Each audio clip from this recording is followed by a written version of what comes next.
Students, इस video में linear programming problem के टॉपिक कॉन्वेक्स सेट्स को ले रहे हैं। कॉन्वेक्स सेट्स को हम कैसे डिफाइन करते हैं और इससे रिलेटेड कुछ और डेफिनेशंस हैं और कॉन्वेक्स सेट की क्या अपनी प्रॉपर्टीज होती हैं, तो हम इन सब के बारे में ही यहाँ पर डिस्कस करेंगे। पॉइंट सेट हम कैसे डिफाइन करते हैं, hyper sphere, epsilon neighbourhood, interior point क्या होते हैं, बाउंड्री पॉइंट क्या होते हैं, लाइन सेगमेंट हम कैसे डिफाइन करेंगे, लाइन को कैसे डिफाइन करेंगे, और convex combination, convex set, extreme point and convex हल। तो ये सभी डेफिनेशंस, इन सभी पॉइंट्स को अब हम यहाँ पर डिस्कस करने वाले हैं, इनको समझने वाले हैं कि ये किस तरह से हैं। एक रिलेशन है 2x plus 3y equal to 6।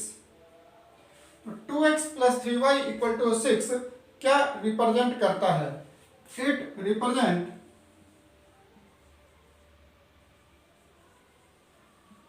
a straight line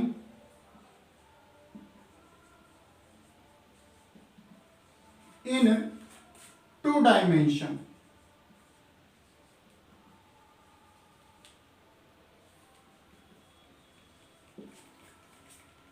कौन सी लाइन को ये रिप्रेजेंट करता है? तो अगर हम उसको x एक्सिस और y एक्सिस लेकर के प्लॉट करें तो ये x एक्सिस को कट करेगा 3,0 पर और y एक्सिस को कट करेगा 0,2 पर, और ये वो स्ट्रेट लाइन आ गई है 2x plus 3y equal to 6। अब हम इसमें ये जो दोनों पॉइंट हैं 3, 0, 0, 2, इनका मिड पॉइंट अगर यहाँ पर ले लें, जो कि मिड पॉइंट इसका आ जाएगा 3/2, 1, तो ये पॉइंट भी इस स्ट्रेट लाइन की इक्वेशन को सेटिस्फाई करेगा। मतलब अगर मैं इसमें x को 3/2 और y को 1 पुट करता हूं तो ये इक्वल टू 6 आएगा। ऐसे ही अगर कोई और पॉइंट यहाँ पर ले लिया जाए और उसके कुछ एक्स वाई जो होंगे उन्हें यहाँ रखा जाए तो क्या फिर भी हमें इक्वल टू 6 ही मिलेगा? तो हम कहेंगे इस लाइन पर तो कहीं पर भी कोई भी पॉइंट ले लीजिए, उन्हें यहाँ अगर एक्स वाई की जगह रखते हैं तो इक्वल टू 6 ही मिलेगा।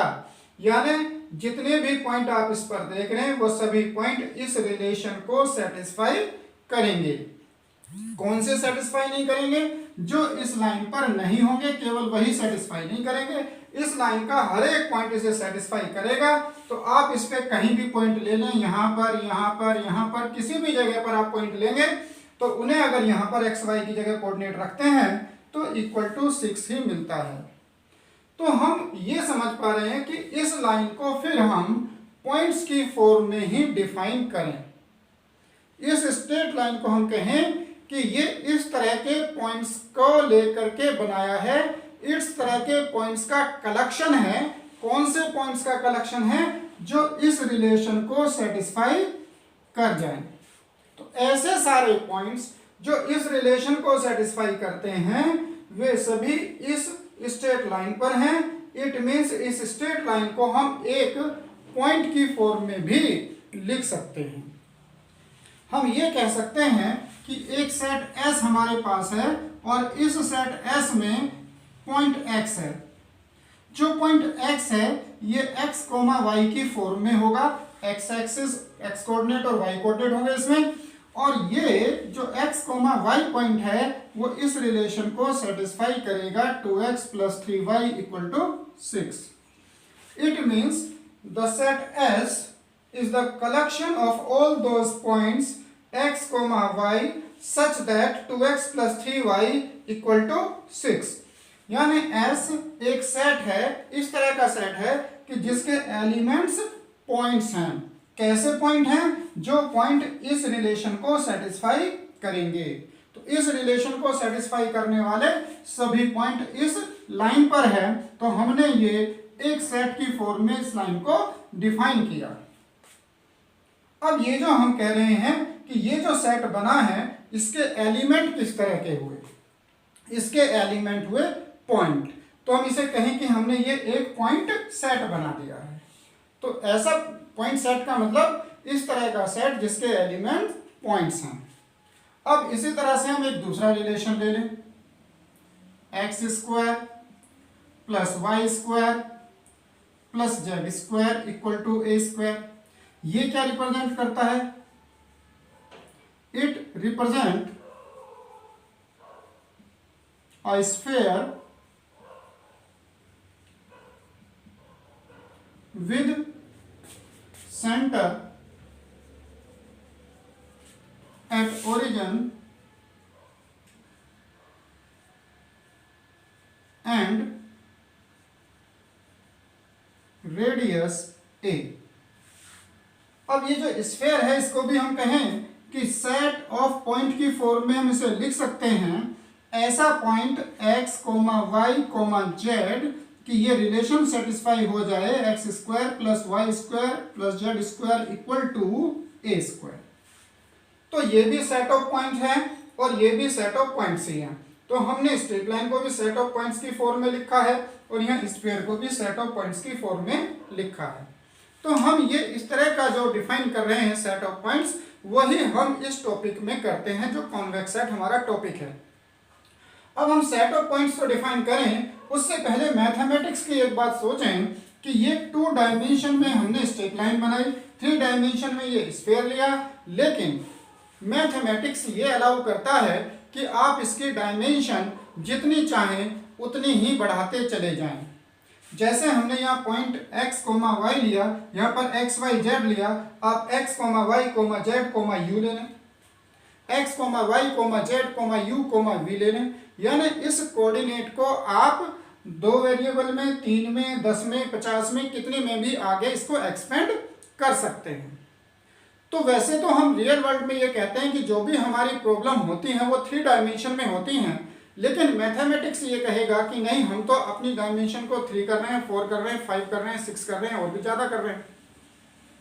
तो इन जनरल हम यहाँ पर एक n डायमेंशनल स्पेस की बात करते हैं और उस n डायमेंशनल स्पेस का नाम दे देते हैं यूक्लिडियन स्पेस। अब जो यूक्लिडियन स्पेस है उसे हम जनरल n डायमेंशनल स्पेस कह रहे हैं। तो जैसे यहाँ पर हम इस पॉइंट सेट की बात कर रहे थे, अब हम एक सेट पॉइंट x ऐसा माने कि उसमें x1, x2, x3 dot dot xn इस तरह का पॉइंट आ जाए और ये पॉइंट ऐसा हो कि ये किसी ना किसी कंडीशन को सेटिस्फाई कर रहा हो, x1 square plus x2 square plus xn square equal to a square या कोई भी और कंडीशन। इस तरह से हम अब अपनी नोटेशन चेंज कर रहे हैं। जैसे हम 2 डायमेंशन में कह रहे थे कि x और y ले लीजिए, अब हम x1 और x2 लेंगे। जैसे हम स्फीयर के केस में कह रहे थे कि x, y, z लीजिए, अब हम x1, x2, x3 ले लेंगे, जिससे कि ये हमारा काम आसान हो जाएगा कि जो रिप्रेजेंटेशन हमारी है, जो डायमेंशन हमारी है, वो इजीली हम एक्सप्रेस कर सकते हैं। x1, x2, x3, x4 इस तरह की रिप्रेजेंटेशन से वो काम हमारा आसान हो जाएगा। तो हम जो नोटेशन इस चैप्टर में बना लेते हैं वो x, y की जगह कह देते हैं कि ये x1 और x2 है। तो जो x एक्सिस है उसे x1 एक्सिस कह देंगे और जो y एक्सिस है उसे x2 एक्सिस कहेंगे। तो इस तरह की रिप्रेजेंटेशन से अब हम ये समझ पा रहे हैं कि हम किसी इस ज्योमेट्रिकल स्ट्रेट लाइन को या स्फीयर को हम सेट ऑफ पॉइंट्स में डिफाइन कर पा रहे हैं। तो ये हमारी पहली डेफिनेशन होती है पॉइंट सेट। तो क्या हुआ point set? Point set, a point set is the set of points or vectors in Euclidean space।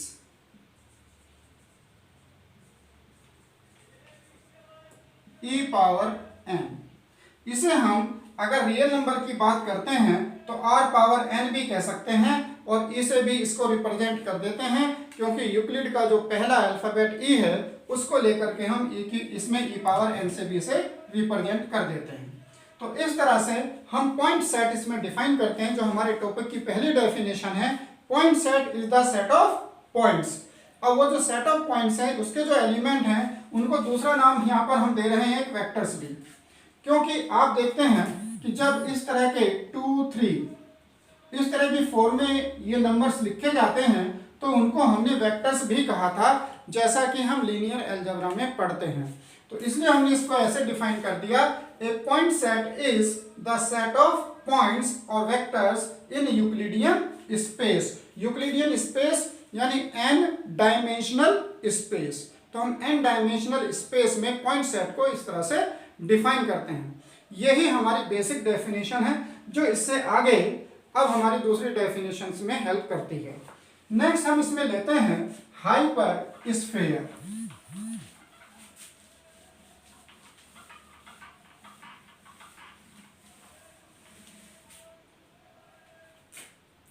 Hyper sphere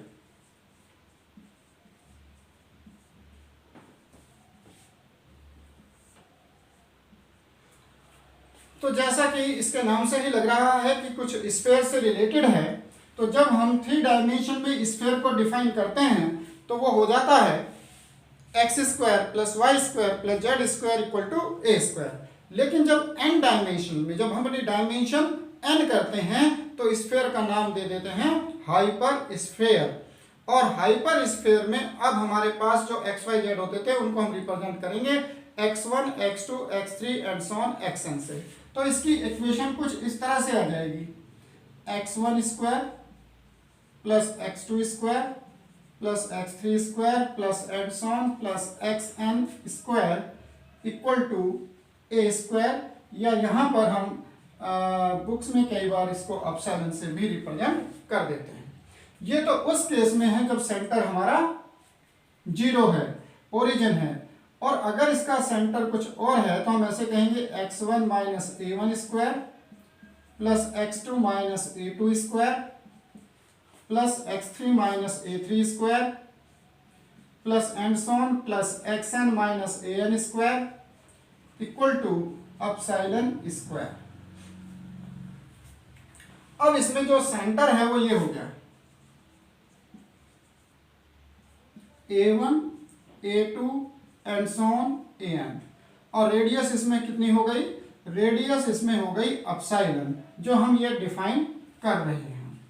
तो n डायमेंशनल होने की वजह से हमने स्फीयर में हाइपर वर्ड और लगाया है और इसे नाम दिया है हाइपर स्फीयर। तो हाइपर स्फीयर जो है ये भी एक स्फीयर ही है, लेकिन ये n डायमेंशनल स्पेस में है, इसलिए हम इसको नाम दे रहे हैं हाइपर स्फीयर। अब पॉइंट सेट में इसको कैसे डिफाइन करेंगे? तो हम कहेंगे a set of point x is said to be hyper sphere if x belongs to x such that mod of x - a is equal to epsilon. तो ये कंडीशन अगर हमारी डिफाइन होगी तो हम कहेंगे कि ये जो x है ये एलिमेंट है जिस सेट का, वो हाइपर स्फीयर है। A hyper sphere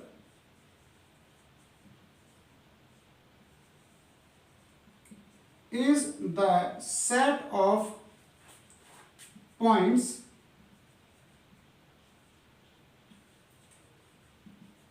defined as x such that mod x minus a equal to epsilon with center at a and radius epsilon. तो इस तरह से हम डिफाइन करते हैं हाइपर स्फीयर को सेट ऑफ पॉइंट की फॉर्म में। और ऐसे ही हम डिफाइन करते हैं हाइपर प्लेन के लिए।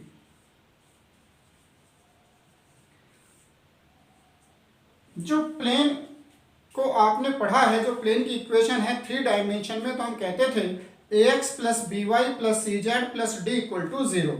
वो इसकी जनरल इक्वेशन होती थी प्लेन की।